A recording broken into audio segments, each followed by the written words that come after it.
Queridos amigos, que alegria iniciarmos o programa Estudando as Obras de André Luiz, o livro Nosso Lar. Estamos indo para o final desse projeto. Hoje estaremos estudando o capítulo 49. E é muito importante, eu e o André hoje, vamos tentar mostrar algumas coisas importantes nesse capítulo. Esse capítulo teve algumas situações alteradas para que as pessoas não descobrissem que se tratava de Dr. Carlos Chagas. Então aqui tem alguns fatos que não são verdadeiros para que pudesse, de uma certa maneira, omitir a sua condição para que o nosso querido Chico não tivesse problema por parte da sua família. Porque até aqui tudo indicava ser ou Oswaldo Cruz, que era uma dúvida que todos tinham, e eu me lembro que quando eu entrei no Espiritismo tinha essa dúvida, ou Dr. Carlos Chagas. E o Chico depois afirmou, com todas as letras, tem um quadro no Rio de Janeiro de um pintor ou uma pintora, não me lembro, desculpe a informação, mas o quadro eu vi. É um quadro pintado do rosto de Dr. Carlos Chagas. E quando o Chico foi no Rio, apresentaram esse quadro para ele. E ele então colocou uma dedicatória atrás que pediram a ele, e ele diz que aquela foto é o André Luiz. Então o próprio Chico não só falou para muitas pessoas, como também deixou alguns escritos com referência a isso. Tudo bem com você, André Luiz? Tudo bem, querido Sérgio. Agradeço imensamente ao CEPAC, Centro Espírita Perdão, Amor e Caridade, e à TV A Caminho da Luz, pela oportunidade de estarmos juntos em mais uma ocasião. Agradeço também ao nosso telespectador, à nossa telespectadora, pelo carinho, pelas mensagens, por estar nos acompanhando em mais este projeto. E eu rogo aos bons espíritos do CEPAC que nos envolvam carinhosamente, nos intuam em mais este programa, em mais este vídeo que estamos iniciando. Eu queria iniciar agradecendo ao meu sobrinho, Rafael, que está aqui conosco. Rafael Estevão. Estevão foi eu que pedi para minha irmã colocar. Um sobrinho, filho da minha irmã, está aqui conosco acompanhando esse material. Nosso abraço carinhoso a esse jovem promissor que já está estudando a doutrina espírita. Queridos amigos, o capítulo é 49, regressando à casa, imitando a criança que se conduz pelos passos dos benfeitores. Cheguei à minha cidade com a sensação indescritível do viajante que torna ao berço natal depois de longa ausência. Sim, a paisagem não se modificara de maneira sensível. As velhas árvores do bairro, o mar, o mesmo céu, o mesmo perfume errante. Embriagado de alegria, não mais notei a expressão fisionômica da senhora Laura, que denunciava extrema preocupação, e despedi-me da pequena caravana que seguiria adiante. Então nós percebemos, pelo capítulo passado, que esta excursão, presidida pelo próprio ministro Clarencio, veio à terra, à crosta, para trazer a Laura e já preparar, já ligá-la ao seu novo corpo físico. E é interessante que André Luiz veio junto. Então, primeiro eles deixaram André Luiz na antiga casa dele. Ele terá a oportunidade de permanecer por uma semana, como nós veremos na descrição. E ali ele despediu de Dona Laura, ele viu ela pela última vez, já que ela ingressaria num novo corpo. E ela denunciava um ar de preocupação, o que é muito natural. Estava em vias de vir num novo corpo físico, de ter uma nova família, de passar pelo véu do esquecimento. Era um espírito que veio numa reencarnação programada, porém, estarmos aqui na Terra não é fácil. E André Luiz também descreve que o bairro, a rua, a cidade mantinha as mesmas características de quando ele estava reencarnado. Clarencio abraçou-me e falou: você tem uma semana ao seu dispor. Passarei aqui diariamente para revê-lo, atento aos cuidados que devo consagrar aos problemas da reencarnação de nossa irmã. Se quiser ir a nosso lar, aproveitará minha companhia. Passe bem, André. Então aqui, Clarencio, como um bom professor, como um bom mestre, ele diz: você tem à sua disposição uma semana, e eu estarei acompanhando todos os dias durante esta semana, tanto o reencarne de Dona Laura, quanto a sua visita ao seu antigo lar. E se você quiser retornar a nosso lar, será na minha companhia. Então você pode ir.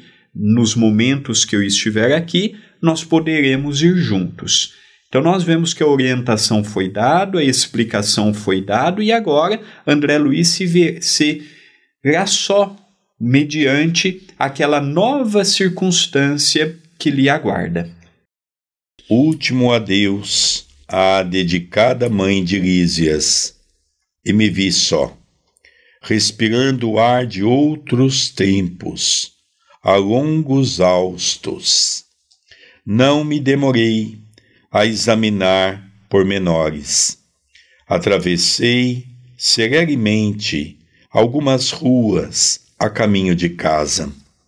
O coração me batia descompassado à medida que me aproximava do grande portão de entrada.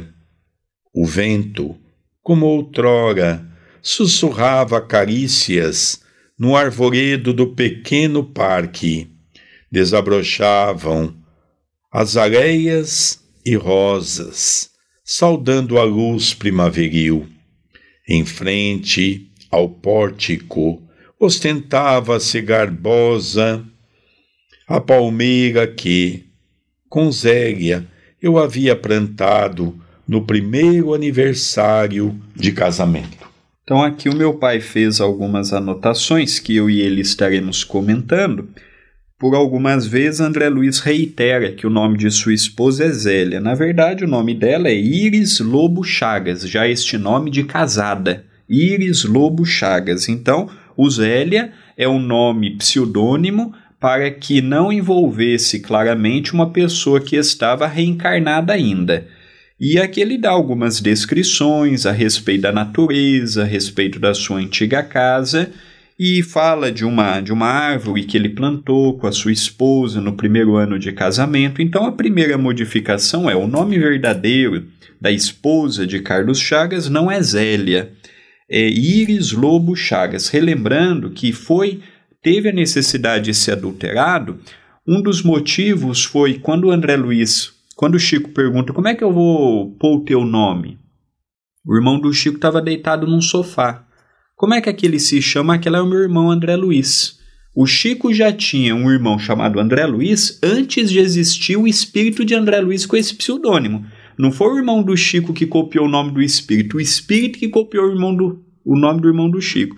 Então a partir de hoje você pode me chamar de André Luiz. Mas por que eu não posso assinar o seu nome?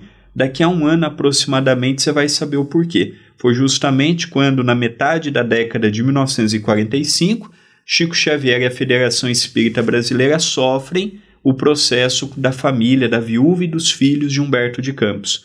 E por isso da necessidade de modificar tudo isso. Olha a antevisão de Emmanuel a respeito disso. Além disso, André, nós sabemos que por quase 2 anos André Luiz foi colocado ao lado do Chico para que ele pudesse então receber a mensagem, não é?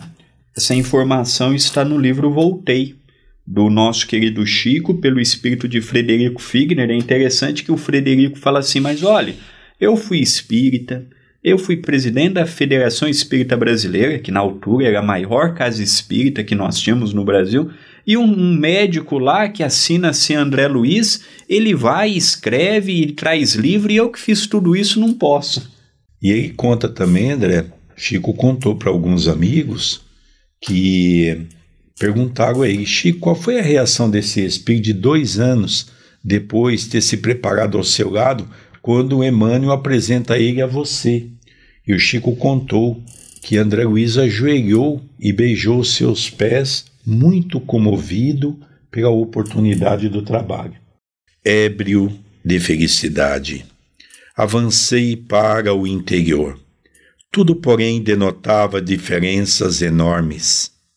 Onde estariam os velhos móveis de Jacarandá?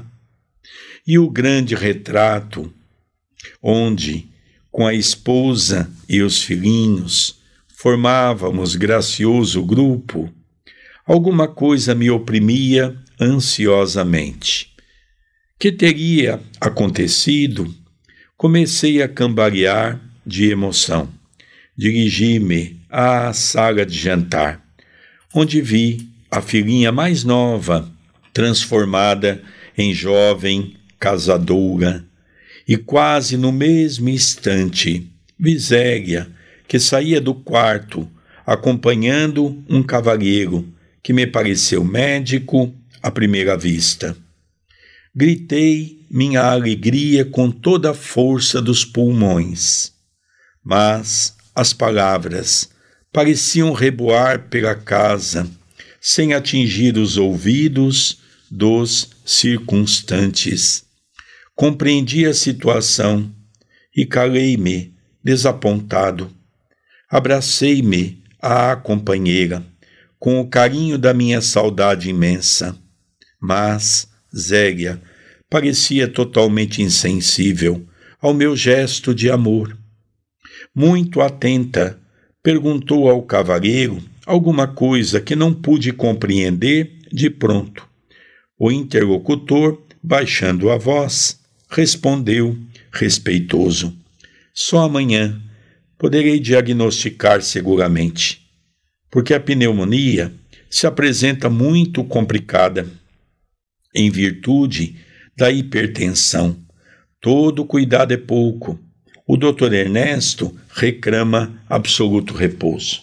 Então aqui nós percebemos que aproximadamente 10, 11 anos entre o seu desencarne e esta visita, segundo a cronologia do livro, pautando no tempo que ele ficou no umbral, no tempo que ele foi socorrido, no tempo que ele ficou no hospital de Nosso Lar e no tempo que ele ficou trabalhando nas câmaras de retificação. Ele não teve a oportunidade. É a primeira vez que André Luiz está indo para o seu antigo lar após retornar ao mundo espiritual. Aqui fala de uma filha. André Luiz não teve, na condição de Carlos Chagas, uma filha. Ele teve o Carlos, que leva o seu nome, Carlos Chagas Filho, que foi quem escreveu este livro que o meu pai tanto fala, que nós usamos como base, que é o Meu Pai, publicado pela Fundação Oswaldo Cruz. O Evandro, que desencarnou alguns anos após o próprio Carlos Chagas, no início da década de 1940, num acidente aéreo. Ambos os filhos eram médicos, sendo que o Carlos seguiu o passo do pai. Também foi professor universitário, por quase 20 anos dirigiu o departamento científico do Vaticano. Então nós percebemos que o Carlos Chagas Filho seguiu os passos do pai. Já o Evandro não teve a oportunidade porque desencarnou prematuramente. E também poucas biografias mencionam, mas este livro narra com propriedade, que o casal, Iris e Carlos Chagas, tiveram um terceiro filho, chamado Maurício, que ele não conheceu, durou apenas 1 mês, e a medicina naquela época era precária e veio a desencarnar, e ele estava em uma de suas viagens a trabalho. É interessante, porque se nós olharmos o começo, quando o Clarencio deixa ele por perto, e ele vai caminhando até a sua casa, caminhando, modo de dizer, não é? Até chegar à sua casa, olhando o mar, olhando as ruas que ele tanto conhecia. Ele descreve as palmeiras, a roseira, descreve as flores. Lógico que até ali todo mundo sabia quem se tratava. Mas agora é hora de mudar alguns fatos para que realmente isso pudesse despistar um pouco a verdadeira situação. Então ele coloca aqui uma filha. Então nós sabemos que não. Ele teve 3 filhos, dos quais o último, o Maurício, ele não conheceu, porque ele ficava às vezes meses fora de casa quando ele estava em pesquisa. E ela estava nessa época na casa dos familiares em Juiz de Fora. Então isso é um detalhe muito interessante, né, André Luiz? Sem dúvida. Então aqui nós vamos ver a respeito de um cavalheiro, o Dr. Ernesto, que estava adoentado. Aqui é importante nós dizermos também, querido Sérgio, que pode ser que este fato aqui, André Luiz ajudou um parente que era um desafeto dele, e aqui, para dar uma ligação, colocou como sendo a segunda núpcias de sua esposa. Ou um desafeto, André, ou mesmo um familiar que passou por todo aquele problema, porque é um problema de processo obsessivo grave, que ele vai junto das pessoas em nosso lar ajudar, e realmente o fato deva ter acontecido, mas aqui coloca que Ernesto foi o marido de Zélia, que na verdade tem o nome de Íris, não é? Então nós vamos ver que algumas coisas foram deturpadas. Tem pessoas que falam, não pode ser Carlos Chagas, porque André Luiz não fala, Chico Xavier não fala. Não, Chico falou sobre isso para muitas pessoas. E é importante dizer que muita coisa do que Valdo Vieira disse depois de ser espírita em torno do espiritismo, infelizmente foi deturpando a mensagem. Mas em relação a Carlos Chagas, por mais de uma vez no YouTube, o próprio Valdo Vieira afirma ser André Luiz a figura de Carlos Chagas. E veja, André, na verdade ele desencarnou em 8 de novembro de 1934. Ele começa a escrever com Chico em 1943, que ele traz essa obra. E deve ter tido aproximação com o médium no final de 1940 e início de 1941. Então, realmente, ele não ficou 7, 8 anos na zona umbralina. Ele ficou menos tempo. Ele deve ter ficado ali uns 2, 3 anos. Em seguida, foi socorrido. E aí começa, então, todo o trabalho dele em nosso lar. Então é muito interessante acompanharmos isso, né? São detalhes que as pessoas que gostam de detalhes falam, mas espera, ele não pode ser Carlos Chagas. Não, são detalhes que foram modificados. Se você tiver alguma dúvida, leia o prefácio ou assista conosco pela TV A Caminho da Luz. No prefácio, Emmanuel diz que houve a necessidade de ter algumas alterações no personagem de André Luiz quando ele estava encarnado, para poder esquecer um pouco o seu passado. Emmanuel fala sobre isso. Vamos dar continuidade. Quem seria aquele doutor Ernesto? Perdia-me num mar de indagações, quando ouvi minha esposa suplicar, ansiosa: mas, doutor, salve-o, por caridade. Peço-lhe, não suportaria uma segunda viuvez. Relembrando também, André, que logo em seguida depois morreu o seu filho, né? E ele não sabia, Carlos Chagas. Também o filho poderia estar doente, também poderia ser um parente. Quer dizer, aqui fica uma história, porque o problema não era de doença até então. Era uma doença causada por um processo obsessivo. Nós vamos acompanhar isso. Zélia chorava e torcia as mãos, demonstrando imensa angústia. Um corisco não me fulminaria com tamanha violência. Outro homem se apossara do meu lar? A esposa me esquecera. A casa não mais me pertencia. Valia a pena ter esperado tanto para colher semelhantes desilusões? Corri ao meu quarto, verificando que outro mobiliário existia na alcova espaçosa. No leito estava um homem de idade madura, evidenciando melindroso estado de saúde. Ao lado dele, 3 figuras negras iam e vinham, mostrando-se interessadas em lhe agravar os padecimentos. Como o nosso tempo é curto, nós não vamos ficar toda hora batendo na tecla de que não é o marido dela. Isso já foi comentado aqui. Vamos comentar o caso do processo obsessivo, que vai ser mais válido para todos nós. Então, quando ele entra e vê aquela entidade, que não sabemos quem se tratava, ele nota que a saúde estava debilitada muito em função daqueles 3 vultos negros que ele percebe ao lado da cama daquele doente. E ele percebe que são aqueles espíritos que estão mantendo aquele encarnado adoentado. E ali ele começa também a ficar um pouco perdido, porque ele era novo no mundo espiritual. Ele também não tinha todas as respostas, não tinha toda a compreensão, todo o domínio. E nós vamos ver como ele se portará mediante aquela situação nova e desafiadora perante seus olhos. De pronto, tive ímpetos de odiar o intruso com todas as forças, mas já não era eu, o mesmo homem de outros tempos. O Senhor me havia chamado aos ensinamentos do amor, da fraternidade e do perdão. Verifiquei que o doente estava cercado de entidades inferiores devotadas ao mal. Entretanto, não consegui auxiliá-lo imediatamente. Assentei-me, decepcionado e acabrunhado, vendo Zélia entrar no aposento e dele sair várias vezes, acariciando o enfermo com a ternura que me coubera noutros tempos. E depois de algumas horas de amarga observação e meditação, voltei cambaleante à sala de jantar, onde encontrei as filhas conversando. Sucediam-se as surpresas.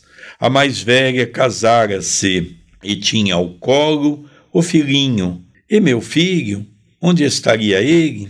Então, vamos nos ater novamente ao primeiro parágrafo lido aqui, em que ele tentou auxiliar aquele encarnado, mas ele não tinha técnica, ele não compreendia. Lembremos, ele está trabalhando nas câmaras de retificação há 1 ano, e ele não estava preparado para lidar com o obsessor. Ele trabalhava, sim, com doentes, com obsedados, mas ele não atuava contra os obsessores. E aquela situação deixou ele um tanto quanto desapontado. Quando ele chega na sala, ele percebe as suas filhas, que reiteramos uma vez mais. Ele teve 3 filhos, um desencarnou com 1 mês, o outro desencarnou alguns anos depois da sua própria desencarnação e ficou apenas o Carlos Chagas Filho. Então, este momento da leitura, nós não sabemos dizer se é um familiar que ele presenciou a conversa, se foi as noras que estavam conversando. O fato é que as filhas, naquela existência, ele não possuiu filhas mulheres. Zélia instruiu convenientemente uma velha enfermeira e veio palestrar mais calmamente com as filhas. Vim vê-los, mamãe, exclamou a primogênita, não só para colher notícias do Dr. Ernesto, como também porque, hoje, singulares saudades do papai me atormentavam o coração. Desde cedo, não sei porquê, penso tanto nele. É uma coisa que não sei bem definir. Então aqui nós começamos a perceber, é interessante, quando a gente lê o livro Meu Pai, no dia de 8 de novembro de 1934, quando o Dr. Carlos Chagas chega em casa, eles estavam no andar de cima. E a face da empregada que trabalhava na casa não era assim de bom grado. Ele ficou preocupado. Quando ele subiu, ele percebeu que eles estavam chorando. E Evandro estava tentando estancar um sangramento. André Luiz vai ao quintal, porque no fundo ele morava numa casa muito ampla, num terreno muito amplo. Havia um parente que também era médico. E ele chamou esse parente para auxiliá-lo. Então nós vemos que também tinha um médico que morava no fundo, que era parente do Dr. Carlos Chagas. Então nós vemos que são várias pessoas que podem ser esse tal de Dr. Ernesto, onde nós acreditamos que é verídico o que ele passou no campo espiritual, só alterando as condições de família para não dar a entender que fosse Dr.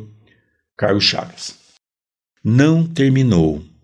Lágrimas abundantes borbotavam-lhe dos olhos. Zélia, com imensa surpresa para mim, dirigiu-se à filha autoritariamente. Ora essa, era o que nos faltava. Aflitíssima como estou, tolerar as suas perturbações? Que passadismo é esse, minha filha? Já proibi a vocês, terminantemente, qualquer alusão nesta casa a seu pai. Não sabe que isso desgosta o Ernesto? Já vendi tudo quanto nos recordava aqui. O passado morto, modifiquei o aspecto das próprias paredes, e você não me pode ajudar nisso? Também não temos informações a respeito da mobília após a desencarnação de Carlos Chagas, se a viúva, a Íris, realmente passou adiante ou não. Não temos informações se ela preferia não falar do assunto para não trazer recordações. Lembremos que o luto naquela época era tão ascendente que a pessoa vestiu o resto da vida preto. Não sei se foi o caso dela, mas era muito comum uma pessoa enlutada passar daquele momento, principalmente quando perdia o marido, passar a vestir roupas pretas. Não sei se era o caso dela, reitero uma vez mais, não sei se é o caso dela. Mas este ponto aqui nós vemos a necessidade de uma licença poética, como se fala no meio literário, no meio televisivo, como quando você faz uma pequena modificação para não perder aquele enredo. Então, que é uma licença poética do autor espiritual com a aquiescência de Emmanuel para que não ligasse de pronto a figura de Carlos Chagas. A filha mais jovem interveio, acrescentando: desde que a pobre mana começou a se interessar pelo maldito espiritismo, vive com essas tolices na cachola, onde já se viu tal disparate. Essa história dos mortos voltarem é o cúmulo dos absurdos. Também não temos informações se ele tinha algum parente que se converteu ao espiritismo. O Evandro desencarnou, jovem, e nós sabemos que Carlos Chagas Filho era diferente do pai, era um católico atuante. Ia nas missas ao ponto também de ser um devoto fervoroso e de por exemplo, ser o presidente da parte científica do Vaticano por quase 20 anos. E também foi membro da Academia Brasileira de Letras. Então, nós não temos informações de que um parente próximo de Carlos Chagas tenha sido espírita. A outra, embora continuasse chorando, falou com dificuldade: não estou traduzindo convicções religiosas. Então, é crime sentir saudades de papai? Vocês também não amam? Não têm sentimento?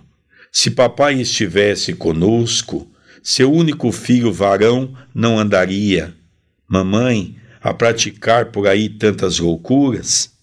Ora, tornou Zélia nervosa e enfadada. Cada qual tem a sorte que Deus lhe dá. Não se esqueça de que André está morto. Não me venha com lamúrias e lágrimas pelo passado irremediável. Então aqui nós tivemos que comentar um pouco para dar um contexto, mas esse diálogo aqui pode até ter existido no sentido dos filhos não ficarem falando do pai para não gerar na própria mãe uma angústia maior. Porém, sabemos da necessidade desta modificação para não se ligar ao personagem. Aproximei-me da filha chorosa e estanquei-lhe o pranto, murmurando palavras de encorajamento e consolação, que ela não registrou auditiva, mas subjetivamente sob a afeição de pensamentos confortadores. Afinal, via-me em face de singular conjuntura. Compreendia agora o motivo pela qual meus verdadeiros amigos haviam procrastinado tanto o meu retorno ao lar terreno. Então nós percebemos que a ligação de André Luiz com os filhos, evidentemente, era próxima, e nós vemos o carinho de Carlos Chagas Filho, que levou o nome do seu pai, a bandeira, e seguiu fielmente os passos daquele que para ele era também um modelo, como nós vimos nesta biografia que ele intitula Meu Pai. Então, um pouquinho para contextualizarmos como era a situação familiar de Carlos Chagas. Angústias e decepções sucediam-se de tropel. Minha casa pareceu-me, então, um patrimônio que os ladrões e os vermes haviam transformado. Nem haveres, nem títulos, nem afetos, somente uma filha ali estava de sentinela ao meu velho e sincero amor. Nem os longos anos de sofrimento, nos primeiros dias de além-túmulo, me haviam proporcionado lágrimas tão amargas. Que isso é natural. Então nós vemos aqui que não foi toda modificada a história. É natural que quando desencarna um ente tão querido, que nós, com o depassar do tempo, queremos esquecer um pouco de ficar comentando sobre a saudade, porque vem a tristeza. Vamos relembrar que as pessoas naquela época não tinham esse conhecimento da vida após a morte, como num determinado momento Zélia, que era Iris, a esposa do Dr. Carlos Chagas, chega de seus filhos: olha, não adianta, seu pai não vai voltar, não adianta ficarmos aqui nesse saudosismo. Então nós percebemos que essas frases são corretas dentro de um contexto familiar. Então nós percebemos que muitas coisas aqui coadunam com a realidade dentro daquelas conversas que nós temos no dia a dia. Como o André mesmo disse, eu me lembro, eu tenho 59 anos, quando eu era criança, eu cheguei a pegar essa fase que as mulheres andavam de preto, quando perdia o marido. Era uma coisa muito comum, e havia muita dor, porque era uma morte, e a morte não vai mais ver o familiar, e não existe nada mais. E nós temos aquela ideia que a grande maioria das pessoas é católica, o céu, o inferno, para onde vai. Então, é natural que nós, então, possamos ver uma conversa dessa natureza. Vamos continuar a leitura. Chegou a noite, e voltou o dia, encontrando-me na mesma situação de perplexidade, a ouvir conceitos e a surpreender atitudes que nunca poderia ter suspeitado. À tardinha, Clarencio passou, oferecendo-me o cordial da sua palavra amiga e reta. Percebendo meu abatimento, disse solícito: compreendo suas mágoas e rejubilo-me pela ótima oportunidade deste testemunho. Não tenho diretrizes novas. Qualquer conselho de minha parte, portanto, seria intempestivo. Apenas, meu caro, não posso esquecer que aquela recomendação de Jesus, para que amemos a Deus sobre todas as coisas e ao próximo como a nós mesmos, opera sempre, quando seguida, verdadeiros milagres de felicidade e compreensão em nossos caminhos. Fantástico a forma que Clarencio se pontuou. André, você está sentindo uma dor. Não tem um remédio para ele. Apenas te lembro as palavras de Jesus. Pronto. É isso que falta na nossa casa. Tem momentos que a nossa esposa quer ouvir isto. Uma palavra assim, apenas uma frase. Ele não deu lição de moral. Ele não pediu para que André Luiz fizesse o impossível. Ele não disse que André Luiz estava errado em sentir tudo aquilo. Fantástico o modo psicológico que Clarencio se posicionou frente a André Luiz.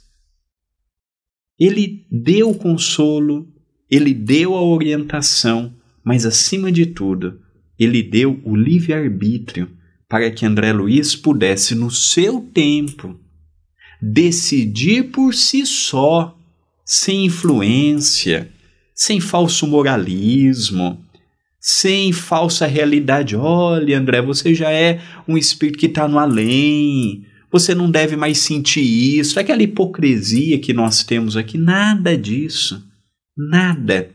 Apenas lembrou aquelas citações narradas por Mateus. Jesus nos ensinou: ame a Deus em primeiro lugar e o próximo como a ti mesmo.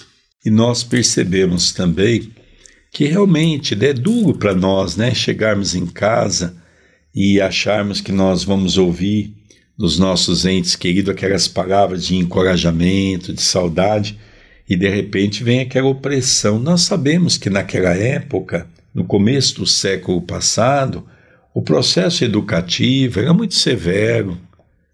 E esses processos educativos, faz com que às vezes nós deturpemos.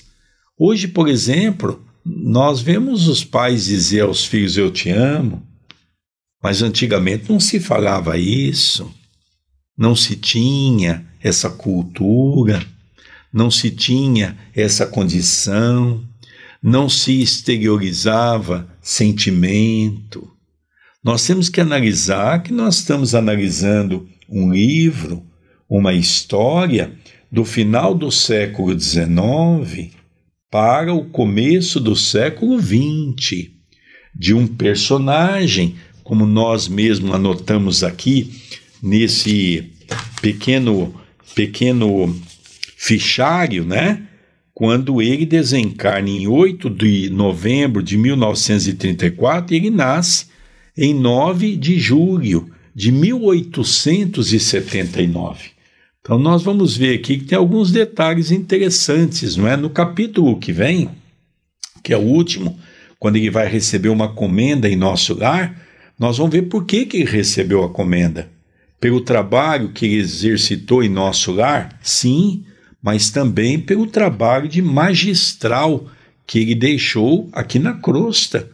Quantas milhares e milhares de pessoas deixaram de desencarnar por conta da descoberta de uma doença, que o remédio, com o depassar do tempo, se tornou uma vacina, com os recursos da descoberta que ele teve. Então nós vamos ver que coisa interessante. Partindo para o final do livro, agradeci, sensibilizado, e pedi que me não desamparasse com o necessário auxílio. Clarencio sorriu e despediu-se. Então, em face da realidade, absolutamente só, no testemunho, comecei a ponderar o alcance da recomendação evangélica e refleti com mais serenidade. Afinal de contas, por que condenar o procedimento de Zélia? E se fosse eu, o viúvo na terra, teria acaso suportado a prolongada solidão? Não teria recorrido a 1000 pretextos para justificar novo consórcio? E o pobre enfermo? Como e por que odiá-lo? Não era também meu irmão na casa de nosso pai? Não estaria o lar, talvez, em piores condições, Ceséria não lhe houvesse aceitado a aliança afetiva? Preciso era, pois, lutar contra o egoísmo feroz. Jesus conduzira-me a outras fontes. Não podia proceder como homem da terra. Minha família não era apenas uma esposa e 3 filhos na terra. Era assim constituída de centenas de enfermos nas câmaras de retificação e estendia-se agora à comunidade universal. Dominado de novos pensamentos, senti que a linfa do verdadeiro amor começava a brotar das feridas benéficas que a realidade me abriga no coração. Então aqui nós vamos ver que aquilo que às vezes as pessoas pensam que está errado, está certo, né? Porque todo mundo diz, mas Dr. Carlos Chagas teve 2 filhos. Não, ele teve realmente 3 filhos. Ele teve o Carlos Chagas filho, ele teve o segundo, que foi o Evandro, e depois ele teve o Maurício, que ele não chegou a conhecer, desencarnou com 1 mês de existência, ele estava no campo trabalhando nas experiências que ele fazia, e Iris, naquela época, a esposa de Carlos Chagas, estava na casa de familiares em Juiz de Fora. Então esse dado está corretíssimo, e é interessante que quando eu entro na biografia, que eu entrei pelo Google, André, não consta a história de Maurício. É uma coisa específica narrada pelo próprio filho de Carlos Chagas, irmão, não é, de Maurício. E outro dado interessante é que André Luiz, ele começa no mundo espiritual, quando nós lemos os primeiros capítulos e lemos já o penúltimo, nós vemos uma transformação no comportamento, não na moralidade, não na espiritualidade, estou falando no comportamento. Ele chegou no mundo espiritual sem qualquer noção de senso pelo próximo. E aqui ele já começa a pensar, poderia ser eu estar viúvo e me ver na necessidade de casar novamente. Deus viu na necessidade de eu retornar ao mundo espiritual. Minha companheira se viu na necessidade de arranjar um companheiro. O lar poderia estar em situação bem pior do que se encontra. Então, hoje a minha família já não são mais eles fazem parte do meu coração. Mas hoje tem as pessoas das câmaras de retificação, tem os meus antigos familiares. Ele começa a ver que o próximo é seu irmão. E eu gostaria também, André, de aproveitar um gancho desse comentário seu para dizer que aqui ele demonstra a grande modificação que ele tem para com a vida e para com a nossa vida terrena. Vamos relembrar que quando ele esteve à casa de Tobias, que ele achou um absurdo Tobias estar convivendo com aquelas 2 mulheres, a sua primeira esposa e depois a segunda. A primeira esposa havia desencarnado, ele se consorciou com aquela segunda, e as 2 viviam em plena harmonia em nosso lar, onde a primeira fazia parte da sua vida, era sua verdadeira esposa, e a outra passou a ser uma irmã do coração que em breve iria reencarnar com outros compromissos com pessoas que ela já havia adquirido em outros tempos, né? Então nós percebemos que ele achou aqui um absurdo. Agora ele já mudou a sua maneira de pensar, dando esse testemunho de que nós estamos aqui na Terra pelas experiências terrenas. E agora ele já entende que é perfeitamente normal que quando alguém parte ou quando alguém se separa, que o outro possa consorciar diante de uma nova experiência. O problema, então, não é errar, é em não persistir no erro. Estamos chegando ao término do penúltimo vídeo que compõe este capítulo. O vídeo que vem será o último em torno da obra de André Luiz, e logo em seguida teremos o estudo do livro Entre a Terra e o Céu, também com a figura majestosa do nosso querido Clarencio. Eu encerro esse vídeo pedindo o seu like, o seu joinha, que ele é muito importante para o canal, o seu comentário no chat e também no vídeo. Deixe a sua mensagem de paz, de luz e de amor.